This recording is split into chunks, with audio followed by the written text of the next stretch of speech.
전능하신 하나님 주께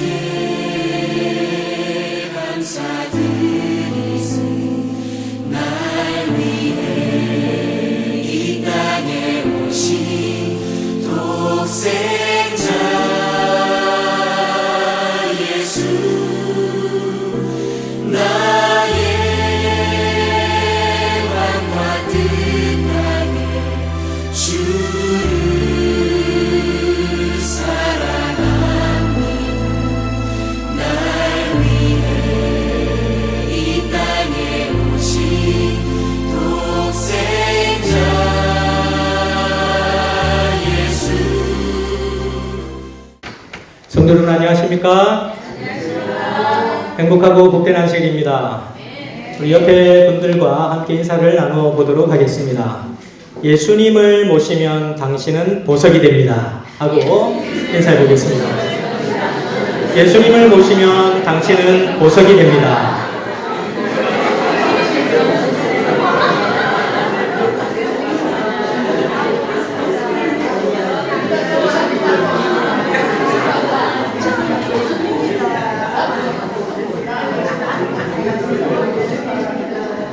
네, 다들 보석이 되셨습니까?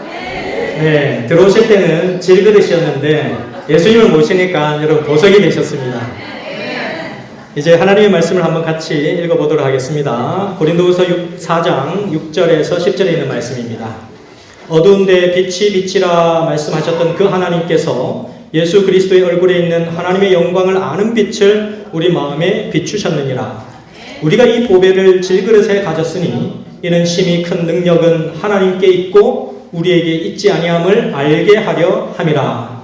우리가 사방으로 우겨쌈을 당하여도 쌓이지 아니하며 답답한 일을 당하여도 낙심하지 아니하며 박해를 받아도 버림받지 아니하며 거꾸러뜨림을 당하여도 망하지 아니하고 우리가 항상 예수의 죽음을 몸에 짊어짐은 예수의 생명이 또한 우리 몸에 나타나게 하려 함이라. 아멘.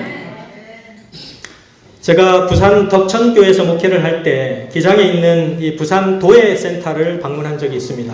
그 부산 도예센터에 방문을 해서 어떻게 하면 아이들과 좋은 추억거리를 만들 수 있을까 생각을 하다가 그곳을 방문하게 되었는데 이곳에 이제 현수막이 걸려 있는데 그 현수막에는 1250도씨의 추억 만들기 이런 현수막이 걸려 있었습니다. 거기서 이제 도자기 만드는 거를 아이들에게 이렇게 체험을 할 수 있도록 그렇게 패스파인더에서 준비를 하게 되었는데 그 선생님의 이 질그릇이 만들어지는 그런 과정을 설명을 들으면서 이 질그릇에 대한 이해를 좀 더 쉽게 할 수가 있었습니다. 이 도자기라고 하는 것은 자기라고 하는 사기 그릇과 도기라고 하는 질그릇 두 종류로 나뉘어지게 되는데 이 사기 그릇은 불순물이 적고 미세한 모래 성분이 많이 포함된 백점토를 원료로 사용한다고 합니다. 그래서 우리나라에서는 고령에서 주로 난다고 해서 고령토라고 얘기를 하기도 합니다. 이 흙에다가 유약을 바르고 1200도씨 정도 이상의 고온에서 아주 뜨겁게 구워내면 이게 구워내기도 아주 어렵고 까다롭고 힘들기도 하지만 이것은 그런 과정을 거쳐서 구워내게 되면은 아주 단단하고 깨끗하고 아름다운 도자기가 탄생이 되는 것입니다. 그래서 이것은 아주 값도 비싸게 매겨져서 팔리기도 합니다. 그런데 이에 비해서 질그릇은 강이나 논바닥 같은 흔히 구할 수 있는 붉은 그런 흙의 원료로 만들어지기 때문에 이 흙은 그냥 굽거나 때로는 잿물을 취해서 굽기도 하는데 이것은 1200도씨까지 올라가지 않아도 한 100도씨 이상 정도의 약한 불로 구워내도 구워지는 그런 것입니다. 그래서 이것은 쉽게 구울 수는 있지만 투박하고 모양이 아름답지도 않고 쉽게 깨지기도 하고 물론 가치도 작아서 값이 매우 저렴합니다. 이런 설명을 들으면서 저는 하나님께서 왜 고린도후서에서 이 질그릇에 대한 이야기를 우리 사람을 보면서 질그릇 인생 같다고 하는 얘기를 하시고 계시는가 하는 생각들을 해보게 되었습니다.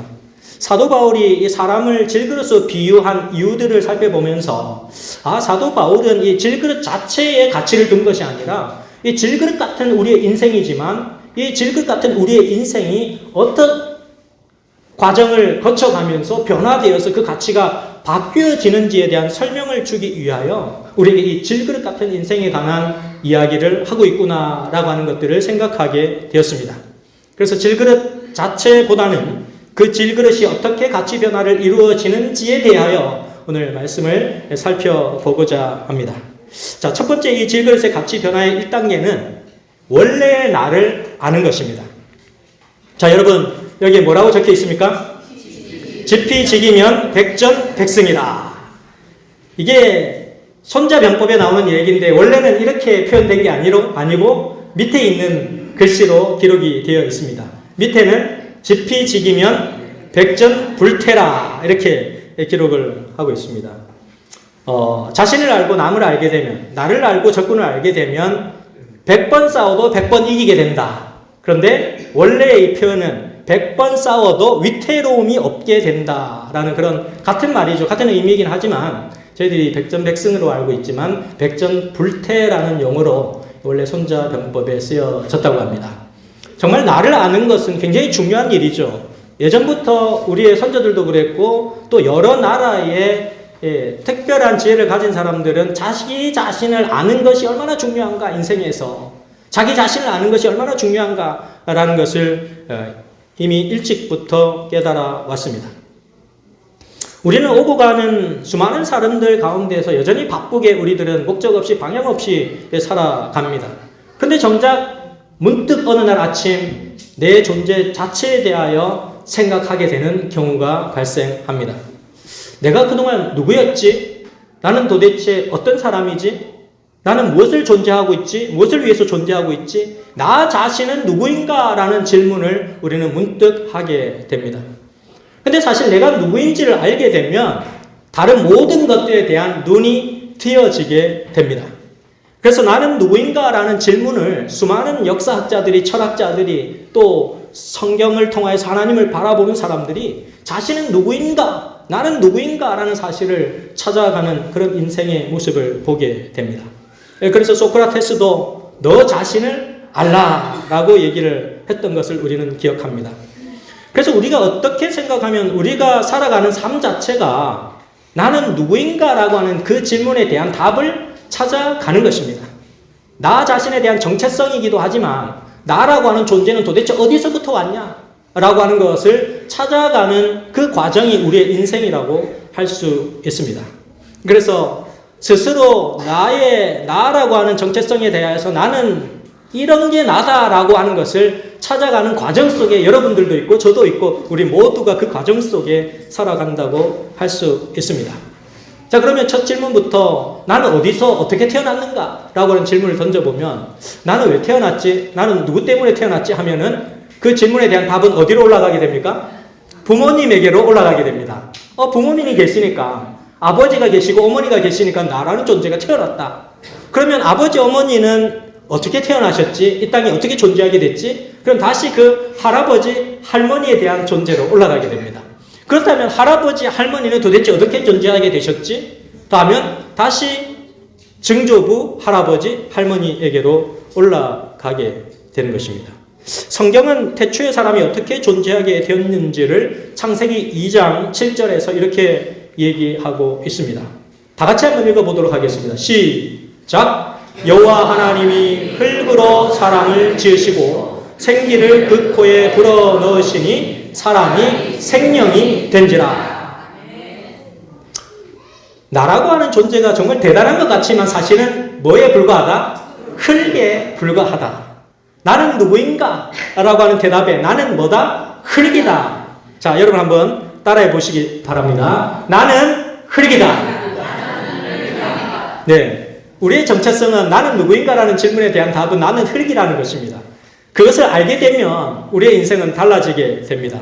시편 103편 14절 말씀 가운데서도 이는 저가 우리의 체질을 아시며 우리가 진토임을 뭐 하심이라? 기억하심이로다 라고 말씀하시고 계십니다. 하나님은 우리가 어떤 존재인지를 잘 알고 계세요.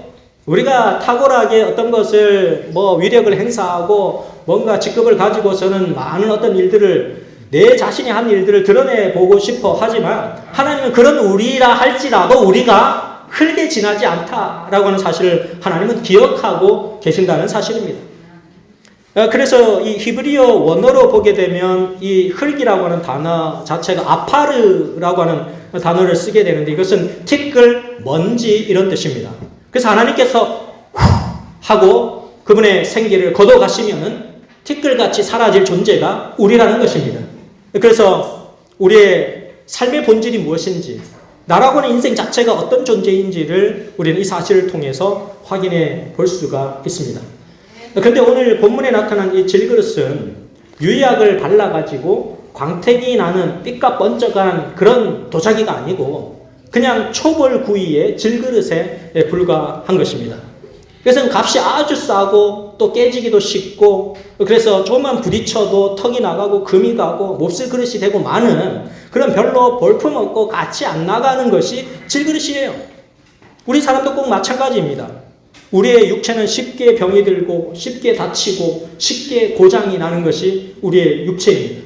그런데 우리의 마음은 어떻습니까, 여러분? 육체보다도 더 빨리 고장나는 것이 우리의 마음입니다. 쉽게 감정이 상하고 쉽게 기분이 나빠지고 쉽게 상처를 받고 어디로 향해야 될지 쉽게 종잡을 수 없는 그런 상태에 있는 것이 우리의 마음입니다.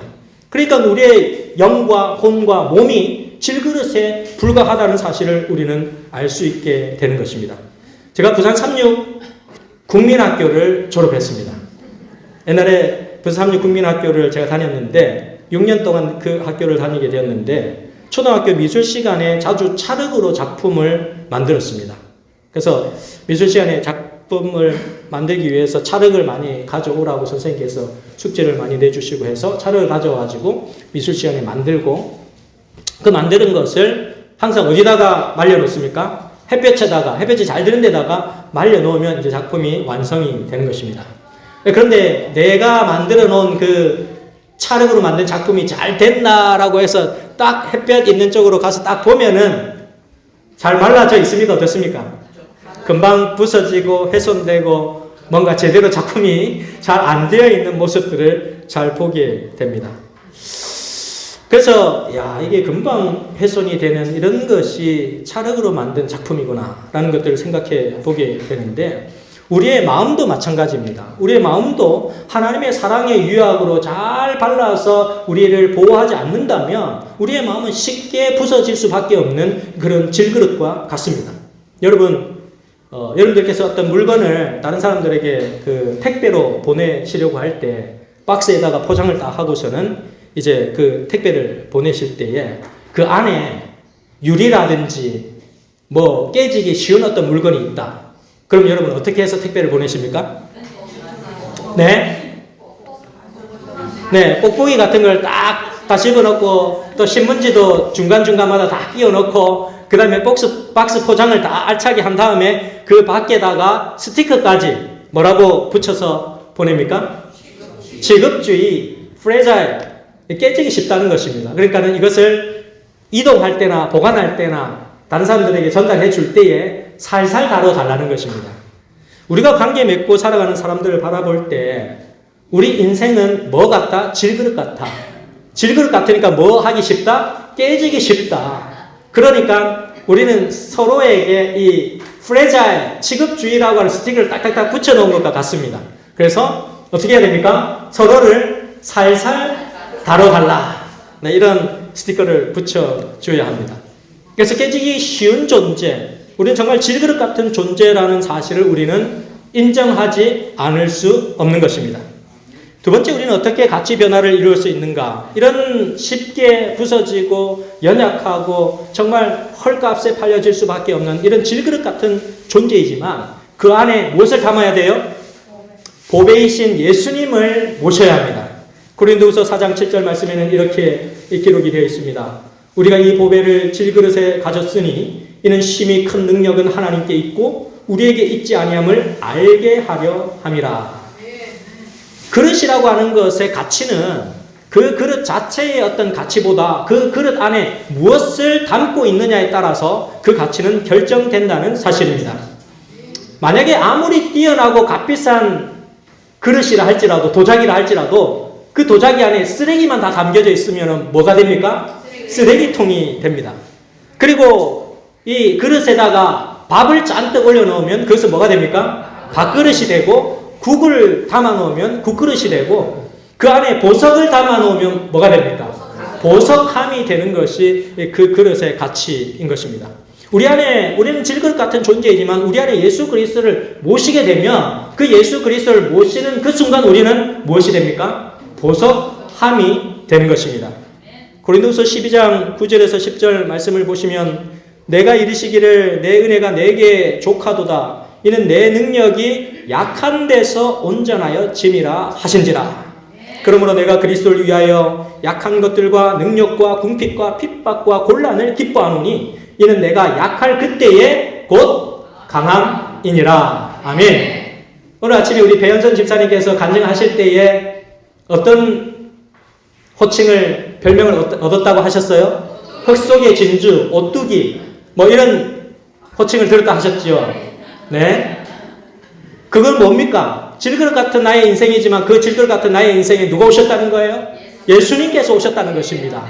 예수님께서 오시니까 그 어떤 사람이 어떻게 살아간다 할지라도 그것이 부럽지 않은 인생이 되었다라고 하는 것입니다. 어떻게 보면 그리스도의 삶은 역설의 삶이라고 할 수 있습니다. 우리가 살아가는 삶과 반대된 인생을 우리는 경험하고 누리고 살아가는 인생이 이 그리스도인의 삶이라고 할 수 있습니다.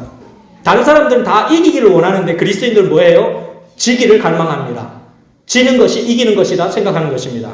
절망인데 그것을 희망으로 부르는 사람들이 그리스도인인 것입니다. 칠흑 같은 어둠인데 그곳에 환한 빛이 이르러올 것이라고 말하는 사람들이 그리스도인입니다. 깨어지기 쉽고 연약한데 사실 그 존재가 예수님을 모시면 가장 강한 존재가 된다라고 얘기하는 사람들이 그리스도인입니다. 마지막 시대를 살아가는 재림 성도들의 삶은 그러한 믿음의 삶이 되어야 하는 것입니다. 질그릇이 만약 그냥 그 질그릇 그대로 있으면 정말 그냥 아무런 쓸데없는 약한 흙 덩어리에 불과합니다. 그러나 그 안에 예수 그리스도를 모시게 되면 가장 귀하고 가장 빛나는 존재가 바로 그 질그릇이 된다는 사실을 기억하게 되시기를 간절히 바랍니다. PC 루이스라고 하는 사람은 하나님의 사람의 역설이라는 그의 글에서 이렇게 기록했습니다. 매우 강한 자이기 때문에 연약해질 수 있는 사람, 매우 바쁘기 때문에 시간을 낼 수 있는 사람, 아주 현명하기 때문에 모르겠습니다 라고 말할 수 있는 사람, 참으로 옳은 자이기 때문에 제가 틀렸습니다 라고 말할 수 있는 사람, 완전히 성숙한 사람이기 때문에 어린아이 같이 될 수 있는 사람, 참으로 기빈이기 때문에 꼴찌가 될 수 있는 사람, 매우 용기 있는 사람이기 때문에 하나님을 두려워할 줄 아는 사람, 아주 자유로운 사람이기 때문에 구속을 참을 수 있는 사람, 정말 위대한 자이기 때문에 무명한 자가 될 수 있는 사람, 온전히 이겼기 때문에 질 수 있는 사람, 매우 근면하기 때문에 마음 놓고 쉴 수 있는 사람, 탁월한 지도력이 있기 때문에 섬길 수 있는 사람이라고 하는 이런 시를 지어 놓았는데 하나님의 백성들이 살아가는 삶은 이런 역설의 삶을 살아간다고 하는 것입니다. 사도 바울은 질그릇 같은 그의 인생에 찾아오신 예수 그리스도를 모시고 그의 인생이 어떻게 변화되었는지를 고린도후서 6장 8절에서 10절 말씀을 통하여서 그가 믿음의 고백을 하고 있습니다. 사도 바울이 뭐라고 얘기했는지 읽어드리도록 하겠습니다. 속이는 자 같으나 참되고 무명한 자 같으나 유명한 자요 죽은 자 같으나 보라 우리가 살고 징계를 받은 자 같으나 죽임을 당하지 아니하고 근심하는 자 같으나 항상 기뻐하고 가난한 자 같으나 많은 사람을 부유하게 하고 아무것도 없는 자 같으나 모든 것을 가진 자로다. 아멘. 우리는 이런 믿음의 백성들입니다. 하나님께서 우리를 축복해 주시는 백성들이기 때문입니다. 동영상을 하나 시청을 하도록 하시겠는데요. 이분은 뇌성마비 환자라서 아무것도 할 수 없는 그런 인생의 삶을 걸어가는 어둠의 삶 가운데 살아가지만 그 이분은 그래도 교회 예배를 위해서 주보를 만들고 예배 PPT를 제작하여서 컴퓨터 봉사를 하면서 교회 예배를 돕고 있는 분이십니다.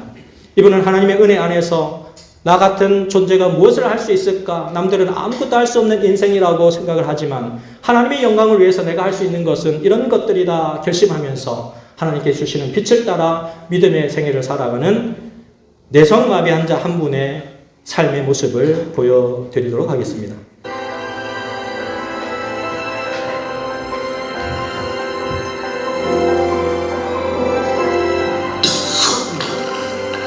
하나님이 모습거든요.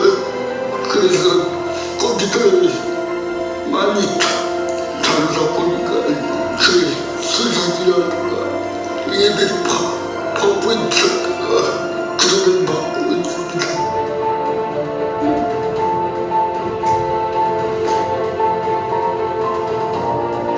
제가 얼마 전부터 그림을 시작을 했어요. 근데 그것만은 포기하고 싶지 않았거든요. 한 번 지나고는 이 그림이 안 나와요. 그 수천 번에 이제 손이 가려졌는데 그걸 하면서 생각해봤어요. 과연 예수님은 나를 어떻게 보실까? 어떤 모양으로 보실까? 근데 예수님은 목숨이 있지 않습니까? 어쩌면 나는 저기서 버려진 나무 토막에 불과해요. 생명에서 떨어진 나무 토막에 불과해요.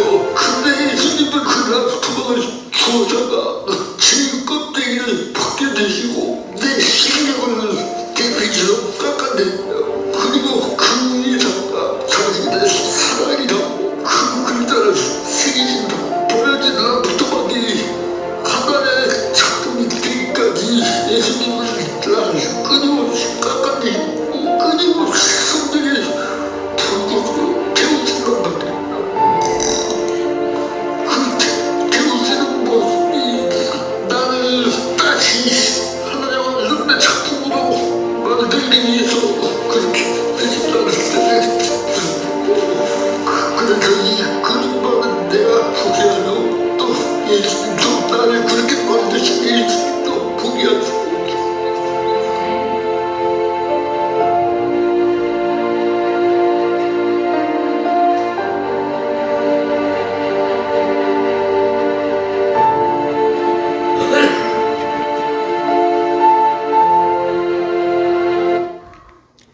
질그릇의 가치 변화는 나 자신을 생각하는 것이 아니라 나를 어떻게 생각하고 계시는지에 대한 하나님의 생각을 생각하는 것입니다.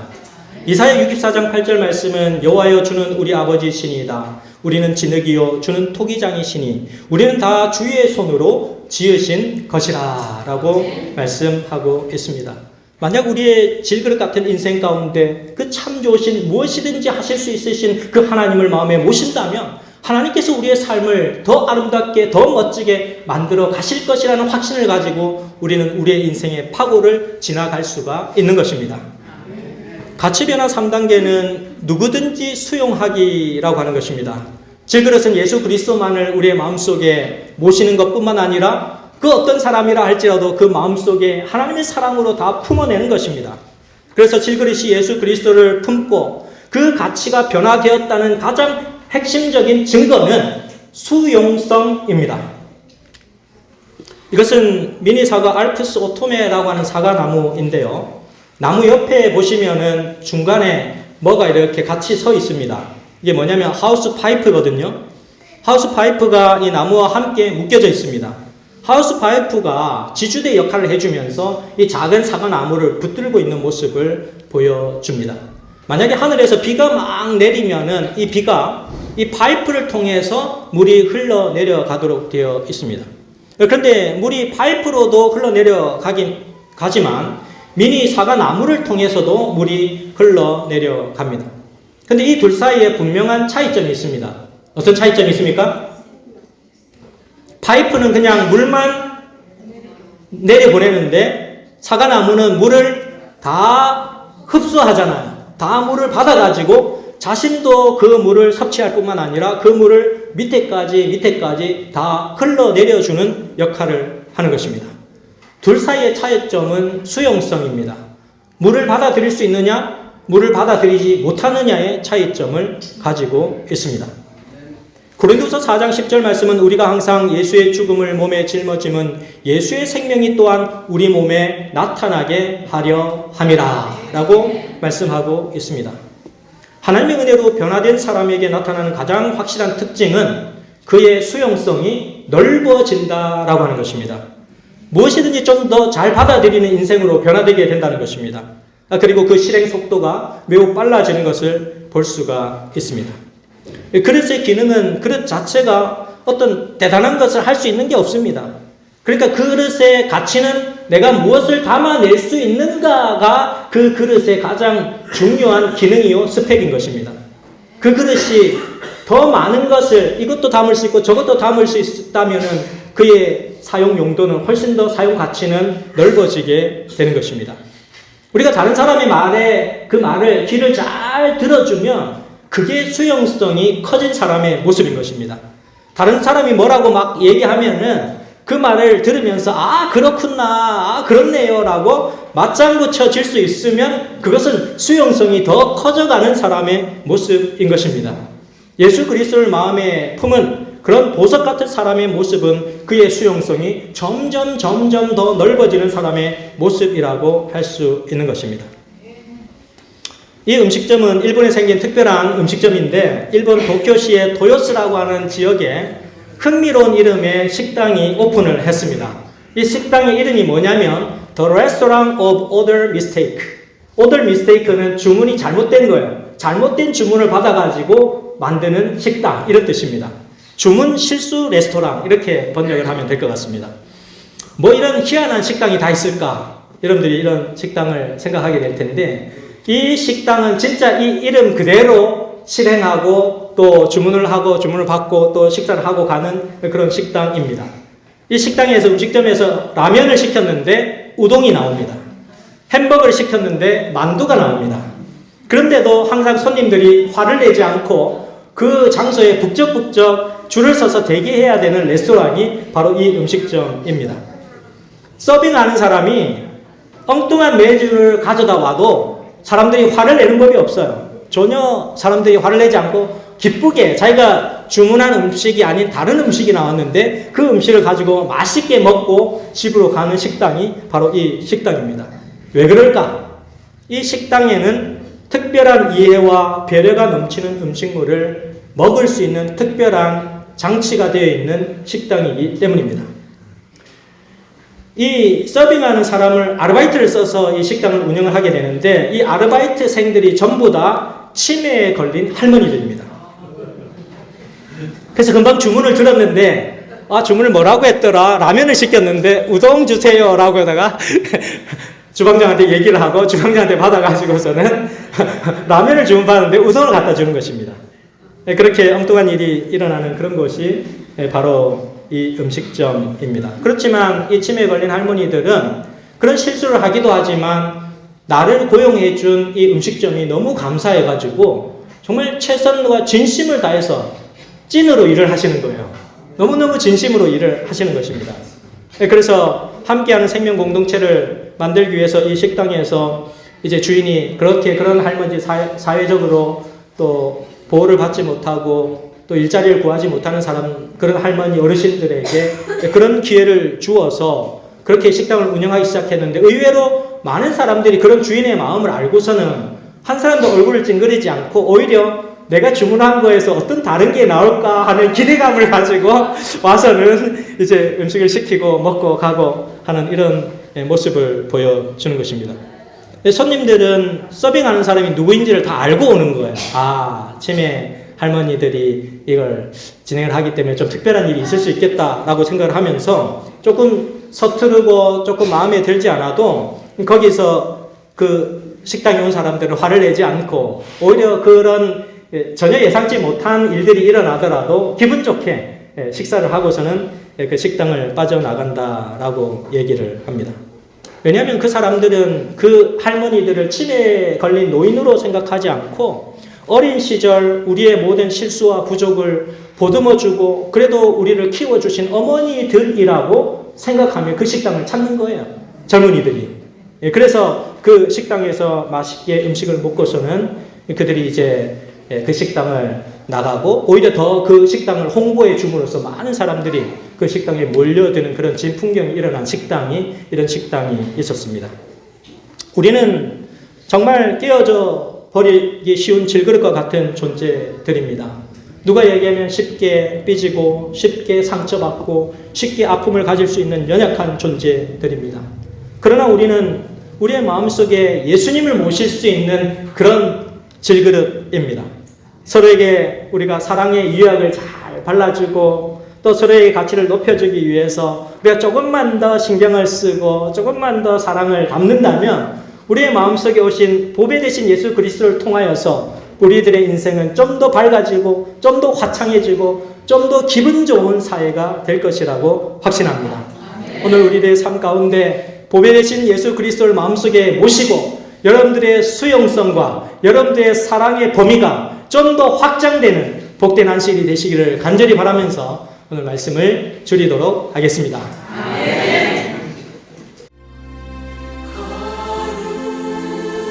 거룩하신 하나님 주께